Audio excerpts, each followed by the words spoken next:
Shweta Shweta please Shweta சொன்னா கேளு. அது கவிதை தான் எதுனே, அது ஆல்ரெடி சாங் அப் பண்ணிருப்பேன்னு எதிர்பார்க்கல ஸ்வேதா. சாரி ஸ்வேதா. ஸ்வேதா ஏ ஸ்வேதா ஏன்டி இப்படி பண்ற? நில்லுடி.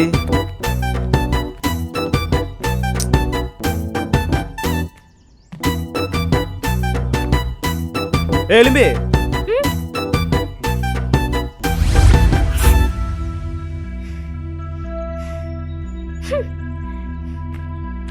யாரா எலும்பி? யார் எலும்பி? நீ தான்டா தடிமாடு, எருமை எருமை எருமை சாணி. இனிமே என்ன எலும்பின்னு சொன்ன வாயை உடைச்சிருவேன். நீ மட்டும் என்னைய தடிமாடுன்னு சொல்ற? ஒவ்வொரு டைமும் நீ சொல்ற கவிதைக்கு உன்னை பச்சை பச்சையா தான் திட்டணும்.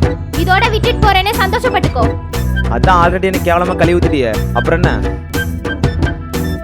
எனக்கு வர்ற கோவத்துக்கு உன்ன ஆத்தாடி விட்டா கொண்டுருவா போல. ஏ ஸ்வேதா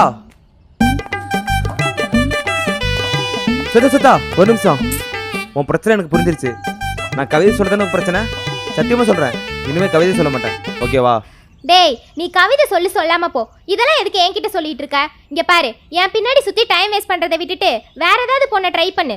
அதுவாவது கரெக்டா ஆகுதான்னு பாப்போம்.